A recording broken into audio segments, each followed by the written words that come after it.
وأشهد أن محمدا عبده ورسوله. اللهم صل على سيدنا محمد وعلى آله وأصحابه رسول الله أجمعين. السلام عليك يا حبيب الله. السلام عليك ya Rasulullah. Bapak Ibu yang dirahmati Allah, puji syukur kita sampaikan kepada Allah Subhanahu wa Ta'ala.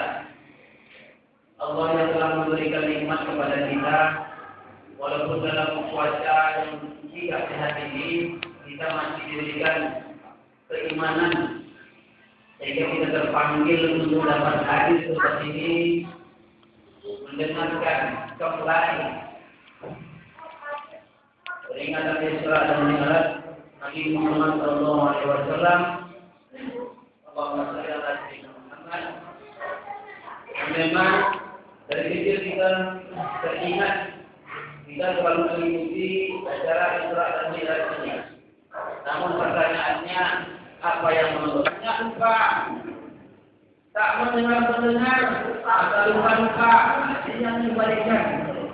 Jadi tujuan kita memperingati hal-hal seperti ini sebenarnya bukanlah seremonialnya itu, tetapi adalah apa yang dapat kita ambil makna, arti daripada peringatan Isra dan Mi'raj ini. Mohon didengarkan Bapak Ibu, karena kita akan lupa. Karena kita tahu kita siapa yang akan meninggal setelah ini. Karena setiap hari itu ada orang yang meninggal dan ada orang yang melahirkan. Makanya mungkin saja jadwal kita nanti setelah sekarang ini. Maka silakan ini bekal kita di akhirat. Bapak Ibu yang dirahmati Allah, saya di sini tidak akan menguraikan bagaimana Rasulullah itu Isra dan Mi'raj. Karena itu sudah kita sering mendengar dan bisa kita baca dan bisa kita tonton melalui film-film, melalui sejarah-sejarah yang telah berkembang hingga saat ini. Pada kesempatan kali ini, saya akan hanya membawa kita sebentar saja, memperingati, mengingat kembali tentang apa yang terjadi, apa hikmah di balik Isra Mi'raj itu. Satu-satunya oleh-oleh yang dibawa oleh Rasulullah SAW pulang dari Isra Mi'raj itu hanya satu. Tidak ada dua, tidak ada tiga, yaitu sholat. Itu intinya Isra dan Mi'raj itu. Bukan bagaimana Rasulullah itu terbang bersama buruk, bukan bagaimana Rasulullah itu berdialog dengan para malaikat, dengan para nabi dan rasul yang sudah mendahulunya. Bukan menceritakan bagaimana proses jauhnya perjalanan dari Masjidil Haram ke Masjidil Aqsa. Bukan itu sebenarnya. Tapi apa? Apa yang dibawa oleh Rasulullah SAW kepada kita bersama ini? Di saat itu Rasulullah dalam keadaan sedih, ditinggal oleh orang-orang yang tercinta. Maka Allah memanggilnya, Allah perjalankan nabi kesayangannya ini untuk menjumpai Allah Subhanahu wa Ta'ala. Langsung Allah berdialog dengan Nabi Muhammad. Di sebagian sejarah ini mengatakan, itulah selesainya bacaan tasawuf akhir kita. At-Tahiyat Mubarakah Salawat Sayyidina. Assalamualaikum ya Rasulullah. Assalamualaikum warahmatullahi wabarakatuh. Hingga akhir. Itulah terjadi dialog antara Allah Subhanahu wa Ta'ala dan Rasulullah SAW. Maka di akhir itu Rasulullah pulang dengan membawa 50 rakaat sehari semalam. Kenapa kita penting bicara kali ini? Masalah sholat ini kita angkat. Karena ini yang sering kita lupa, yang sering kita lupa, yang sering kita lalaikan. Sebelum kita masuk menjadi Bapak Ibu, kenapa mesti sholat ini diingatkan? Karena sholat ini tidak ada hubungannya dengan orang lain. Ini adalah hubungan seorang hamba dengan penciptanya.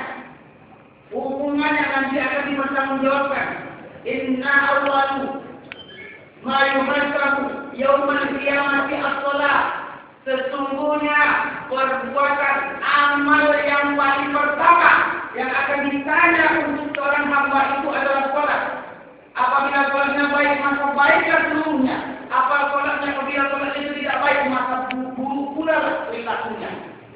tidak heran orang yang sholat tidak sebaik-baiknya, sholat tidak benar sholatnya, begitu pulang dari masjid dia ngambil tinggal orang lain. Dia menceritakan orang lain. Kenapa? Sholatnya. Kenapa? Karena orang yang sholat imannya ada di sini tidak akan pernah tersentuh oleh perbuatan mungkar. Tidak akan bisa digabungkan, tidak akan pernah nempel seperti air dengan minyak. Perbuatan baik itu tidak pernah bersatu dengan perbuatan buruk. Orang yang sholat, maka yang baik sholatnya, maka perbuatannya pun akan mirip seperti ibadah sholat. Dia taat kepada imam. Begitu imam mengucapkan Allahu Akbar, tidak pernah seorang makmum itu mendahului imam. Tidak pernah seorang makmum itu mendahului ruku sebelum imam ruku. Maka kalau ada makmum seperti itu, sholatnya tidak diterima. Kenapa? Menroka atau dan imam seorang tahu jawaban kiamat secara iman. Orang yang mengangkat kepalanya sebelum dia mengangkat kepala, maka Allah akan jadikan kepalanya seperti kepala keledai nanti di hari kiamat. Tunduk kita kepada Allah, tunduk kita kepada yang memimpin kita, itu nilai-nilai yang diajarkan. Sabar kita. Bagaimana membaca imam lambatnya, sabar kita tak pernah protes kita. Dalam bermusyawarah seperti itu, dengan hukum Allah Subhanahu wa taala telah mengetahui kekuatan kita. Yang lima ini pun sering kita tinggalkan. Kapan kita tinggalkan? Nih, yang rawan-rawan kita tinggalkan, Pak. Ini ibu-ibu. Kalau ada acara-acara pernikahan, sering tinggalkan sholat. Ada pengantinan, tak pernah sering. Sudah berjanda, sudah berdiam, sudah bermain apapun bagus, mana dia tuan-tuan, dia adalah kita. Sholat yang jamaah adalah mana pernah ada cara kalau sudah menjamaah sholat dari nikah. Jangan dimasak, jangan menunggu hidangan. Kalau kita nanti bukan itu, kalau nanti kita butuh, bisa dibedah kita dibedakan kita udahlah Allah Maha tahu, maklum dia mengerti kita itu. Ini yang penting. Jadi kita mengadakan sholat. Padahal sholat itu akan ditanyakan dan tidak jawab. Ada pemakaran pertama. Orang sekarang gampang sekali meninggalkan sholat. Subuh yang paling gampang. Di Allah Akbar dalam kesertaan. Yang saja tukang subuh tak mau. Jalan-jalan yang mewah. Banyak sekali kerugian orang-orang yang tidak sholat. Banyak sekali kerugian orang yang menyengaja meninggalkan ibadah sholat. Baik itu di dunia sampai nanti di akhirat kelak. Itu kerugian semua. Tidak ada untung satupun orang tidak sholat. Begitu begitu apa? Begitu ada semuanya. Allahu Akbar tinggalkan. Apa saja yang kita kerjakan. Patah kita berhenti ketutup sebentar. Boleh itu maaf ada sholat nanti ada misalnya. Kalau jalan ini toko-toko semua di dalam di sungai Cijiang ini di kota dia di zaman dia ini saja dulu. Semua yang begitu ada Allah di kancah ada wahananya di sini. Buat peraturan seluruh kita orang-orang Minang yang punya toko-toko di pasar ini. Begitu ada mandi kita tutup kita tulis itu maaf kami bilang boleh. Jika ada tidak. Orang menengok di kancah ada gebrakan baru. Begitu waktu ada masuk tutup toko, begitu saya buka lagi toko, begitu ada masuk tutup toko. Saya pernah bicara seperti ini Pak. Ada orang yang pada alhamdulillah dia tutup tokonya. Alhamdulillah sekarang pun dia tidak pernah masuk. Tetap jangan. Semakin ramai, semakin banyak orang berdagang, yang berjualan, yang membeli sebagainya. Kenapa? Berkah diberikan oleh Allah Subhanahu wa taala. Kenapa puasa dalam suara? Tidak sholat subuh kita, tak marahnya. Tidak sholat subuh kita, tidak marah dunia. Masih disayangi kita siapa? Masih ada orang yang membeli dagangan kita ini. Waktu kita tak sholat pada itu, ada saja orang yang beli. Dagangan kita. Allah Maha Pengasih. Allah beri terus, berikan terus. Sehingga apa? Sehingga kita lalai dengan kewajiban kita sebagai orang muslim. Ada kerugian-kerugian yang akan diterima oleh orang tidak sholat. Yang pertama, kerugian di dunia. Semasa di dunia saja sudah rugi. Pertama, Allah akan cabut keberkahan dan segala usahanya. Apapun Apapun usaha kita, Pak, tidak ada berkah. Punya uang yang berapa 1 juta dalam usaha itu tidak ada berkah, habis selesai. Sama dengan dapat uang tidak, sama seperti kita rasakan. Tapi beda dengan uang yang kita dapat ada yang hasil sholat, dari hasil keberkahan dari Allah Subhanahu Wa Taala. 1.000 kita dapat, 10.000 kita dapat hari itu satu berkah dari Allah Subhanahu Wa Taala. Ini berkah daripada orang yang soleh. Apapun usahanya, dagang baju dia tak ada yang beli, berkah tak ada. Malah mahal dia supaya sewa rumput. Dagang ikan dia busuk semua. Dagang ayam dia banyak penyakit ayam. Apalagi semua selesai lari semua. Allah punya kuasa. Kenapa? Allah cabut keberkahan dari segala usaha. Itu kerugian orang-orang yang ada di dunia ini. Kemudian Allah cabut, yang kedua Allah cabut cahaya orang-orang mukmin dari wajahnya ini. Pak, kalau kita sholat Pak, nampak dari wajah kita Pak. Di wajah kita ini wajah orang yang sholat ini, walaupun kita tidak putih, tapi kalau kita di sholat wajah kita bercahaya, nampak cahaya keimanan kita ini. Beda dengan wajah orang-orang jarang sholat, seperti orang baru mengenal Islam, wajahnya kusam. Khusus memandang dan tak sedap. Itu siapa yang menjadikan seperti itu? Allah yang menjadikan seperti itu. Orang cabut cahaya, orang beriman dari wajahnya. Sehingga apa? Sehingga orang mana kita tidak sedap. Orang mana kita tidak suka. Iya. Selanjutnya, orang yang tidak soleh itu sudah wajah tidak menyenangkan, dibenci pula oleh orang beriman. Mana ada ustaz-ustaz kawan sama preman yang tidak mau sholat? Mana ada mau ustaz-ustaz orang-orang baik-baik orang yang seperti itu mau berkumpul dengan orang yang tidak sholat? Kenapa? Tak nyambung ceritanya. Ceritanya, udah ustaz, kita bilang, ada apa ini? Kok tidak sholat? Ustaz kita.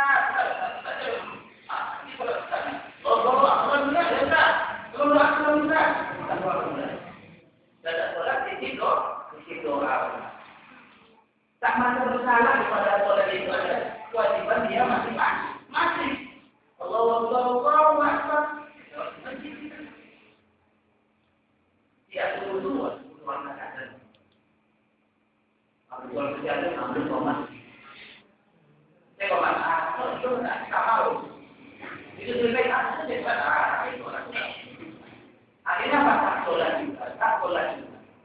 Menyengaja tidak tinggal sholat. Ada 3 hal yang tak boleh ditunda. 3 hal ini harus dikerjakan saat itu. Pertama, apabila jenazah sudah dia butuh dikuburkan, jangan ditunda, kuburkan cepat. Jangan ditunda. Jenazah sudah selesai dimandikan, disolatkan, dapatkan, kubur dia. Jangan tunggu sampai lama. Yang kedua, apabila anak sudah sampai usia nikahkan dia. Jangan ditunda. Jangan dibuat atau sulit dibuat persyaratan. Mau anak saya ini syarat-syaratnya dari apa sampai jadi semua ada syarat-syaratnya. Siapa anak saya nikah? Gara-gara apa? Banyak hari. Yang ketiga, anda tidak boleh ditulis adalah sholat bagi orang ada maka jangan ditunda. Seperti itu yang diajarkan oleh ini kerugian orang-orang yang ada di dunia. Kerugian orang-orang yang tidak mau mendengarkan, memanggil. Makanya orang seperti ini sama seperti dinyatakan kata Rasulullah. Kenapa demikian? Di dalam Al-Quran disebutkan. Al-Quran menyebutkan, ulaika hum kal an'am. Orang-orang seperti ini yang mau mendengarkan dakwah, mendengarkan pengajian-pengajian, himbauan-himbauan, tausiah-tausiah, sama seperti binatang ternak. Lahum qulubun la yafqahuna biha. Punya hati tapi tak pernah punya perasaan. Tahu a'yunun la yusiruna biha. Punya mata tapi tak mau nengok. Orang ada di sekolah, orang begitu ada orang di masjid, kita mengundurkan kepala. Pura-pura kita baca SMS. Pura-pura kita masuk ke air rambut. Dan buang air pula. Namun ada la yasma'una biha. Orang itu punya dua niat tapi tidak pernah mendengarkan. Allah tak pernah dengar itu hatinya mendengar. Balum Allah, bahkan orang-orang seperti ini lebih parah daripada binatang ternak. Kalau hewan masih belum pulang boleh pulang. Tak mau balik nanti ada. Tapi manusia punya hati, punya mata, punya telinga, tapi tak pernah digunakan ketiga-tiganya. Maka Allah, ya jikaun kalau orang sama dengan orang. Itu di dunia. Ingat semua kita akan mati. Kullu nafsin dha'iqatul maut. Setiap yang punya nyawa mati. Jika waktunya kapan? Selama kita hidup ini sudah berapa banyak orang mati. Kita mengantar orang mati, mengantar dia di dalam kuburan, tapi tidak pernah berpikir akhir kapan jadwal saya akan diantar. Kapan datangnya jadwal saya ini? Tak pernah kita berpikir seperti tampak dimasukkan di anda yang kuburan itu hanya 1 meter dari berapa itu betul. Tapi tak pernah kita berpikir nanti saya di sini. Maka yang dianjurkan begitu adalah kita jenguk, kita tengok orang itu sama belajar dari yang sudah mendahului kita yang diadakan oleh Rasulullah SAW.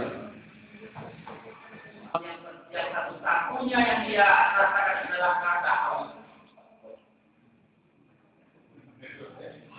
Begitu sedapnya minum kalau dalam keadaan haus.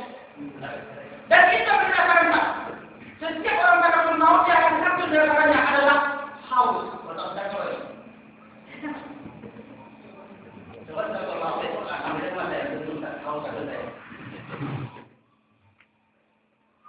Dan dalam keadaan haus seperti itu, para iblis mendekati kita, para setan mendekati orang-orang ketika sedang takut maut. Kenapa iblis itu bisa mendekati orang yang sedang takut maut? Karena tidak ada yang menjaganya. Siapa yang menjaganya? Para malaikat.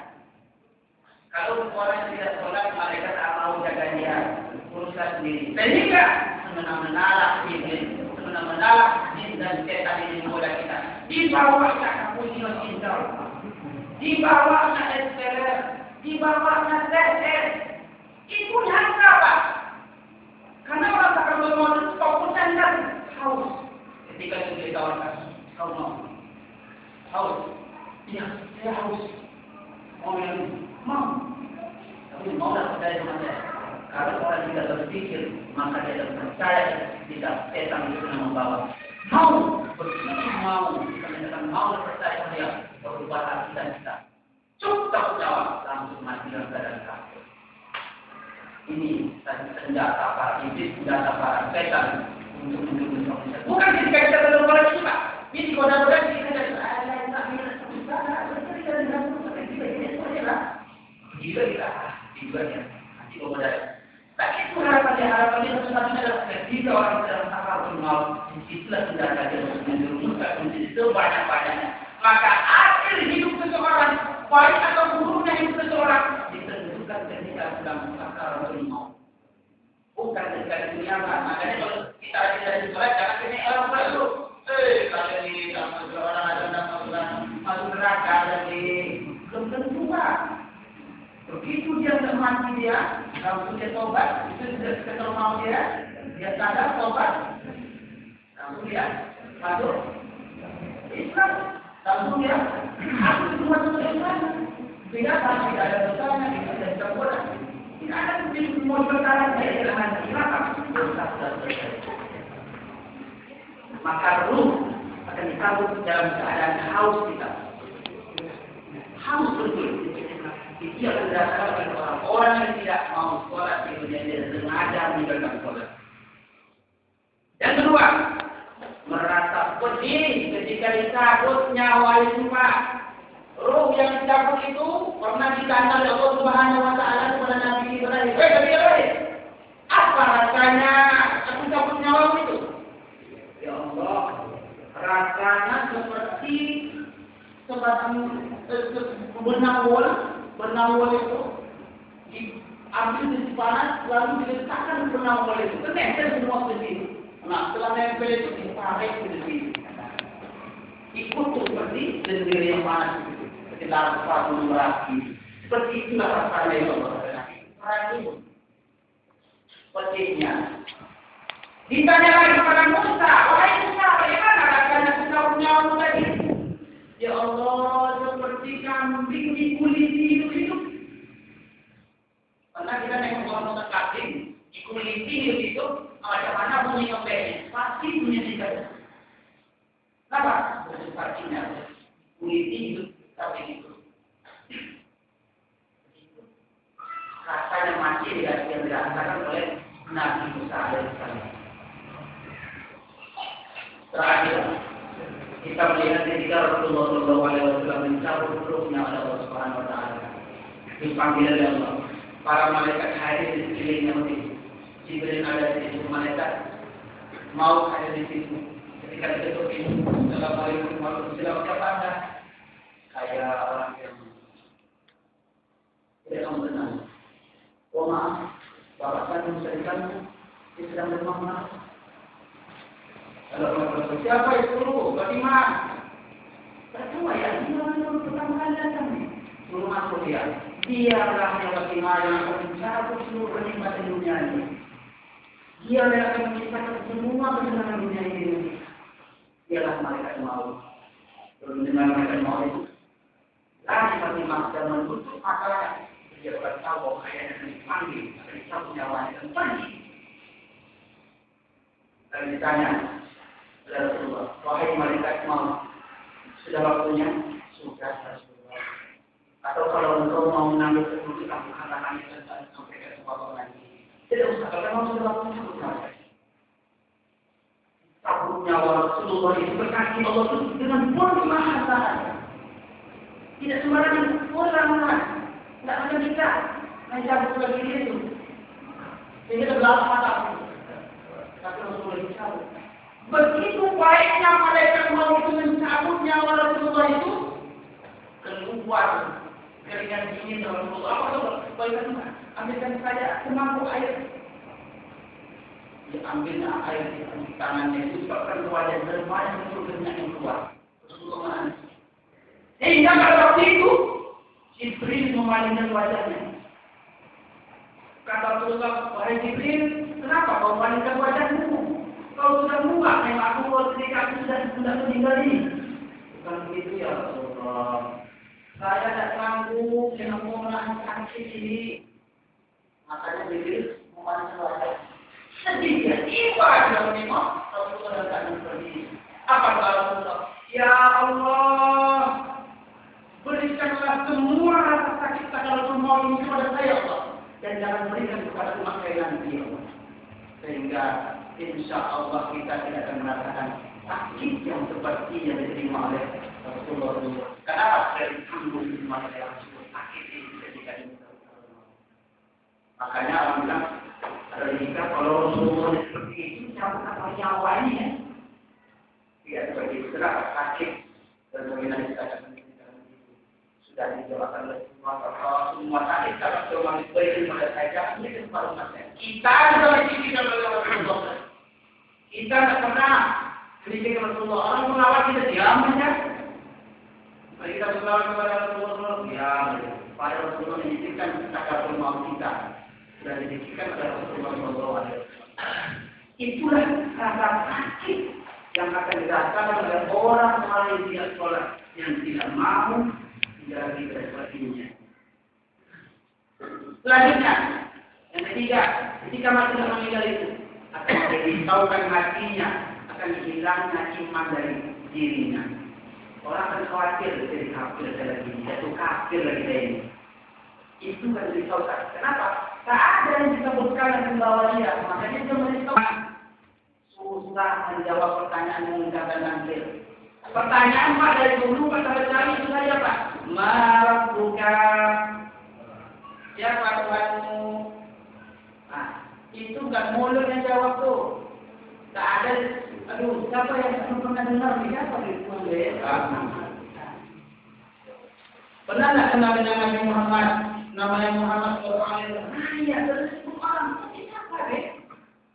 maka dipukul antara kedua telinganya itu dan kepala kita dipukul dengan palu dengan gada yang besar, maka terbenamlah kepala itu ke dalam tanah dan dicongkel kembali. Ditanya lagi,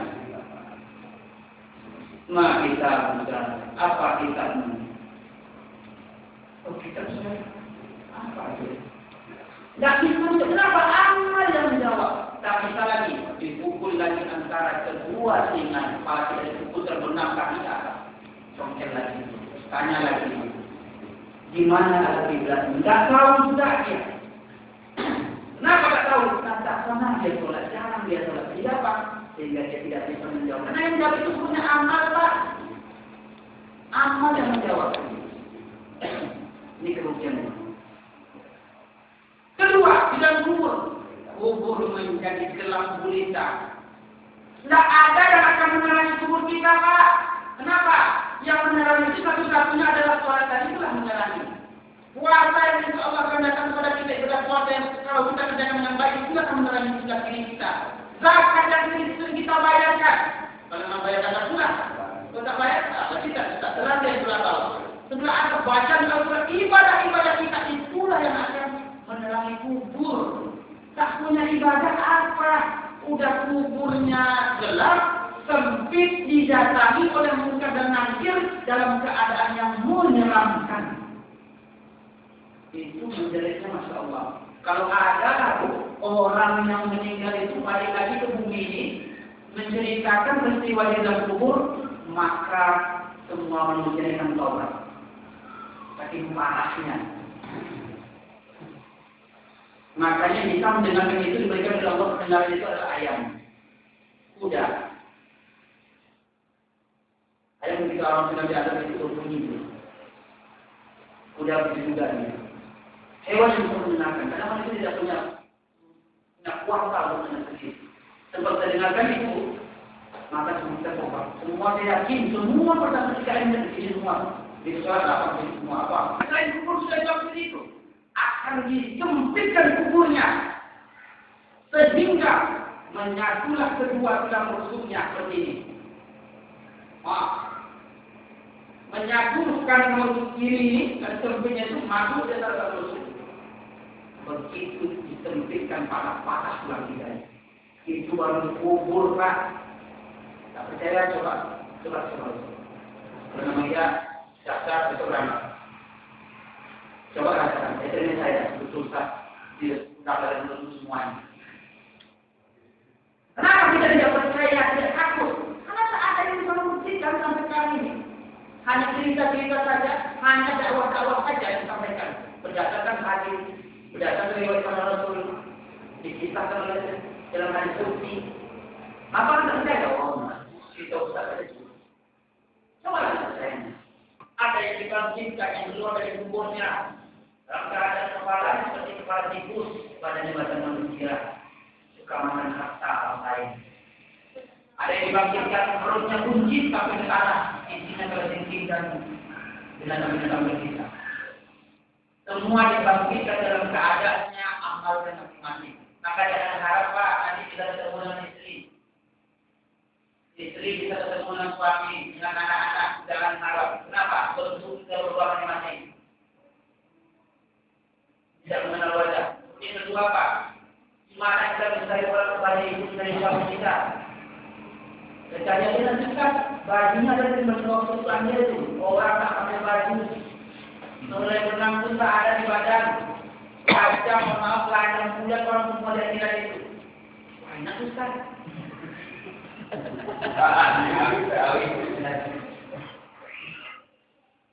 Jangan sampai dengan enak. Begitu ada tontonan di depan itu, ada tontonan yang dahsyat, yaitu tontonan pertanggungjawaban amal. Saya bagaimana nanti? Kira-kira nama Bapak dipanggil nomor berapa? Dari Nabi Adam dihidupkan kembali dibangkitkan sampai rakyat nanti yang hidup. Dikumpulkan semua dalam satu tempat ketika berkunjung. Tidak ada pembatas, dikumpulkan di situ. Kira-kira nama Bapak dipanggil nomor berapa? Ada yang mesti bingung ya. Kenapa? Dulu pernah tilang. Lalu dia minta bantuan. Ya Allah, kami di mana? Terakhirnya apa? Saya telah sepakat. Dari siapa ya Allah? Dari siapa? Saya jadi sepakat kemana dia Adam? Seperti kita mencari Nabi Adam yang tidak pernah dan jumpa wajah dari Adam. Jumpa bagaimana?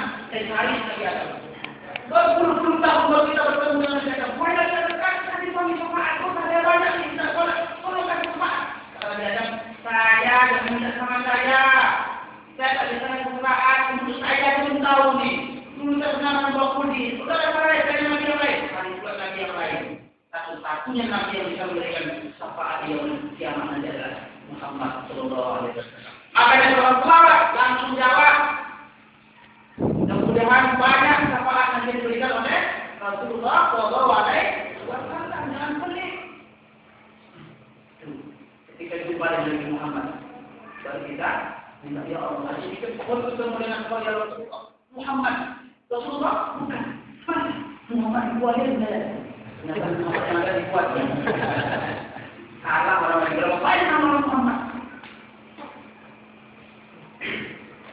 Begitu kita pada masa itu nanti akan mengurus perbuatan sendiri-sendiri. Tak sempat mengurus anak, tak sempat mengurus istri. Bang, teman-teman, anak kita semua. Sedang mati lewat. Kita akan bertanggung jawab atas kita masing-masing nanti ya. Pada masa itu dipanggil nama. Dia pertama dipanggil bukan berdasarkan abjad. Kalau abjad namanya Ahmad, bukan dia. Yang belakang dia ya Pak ya.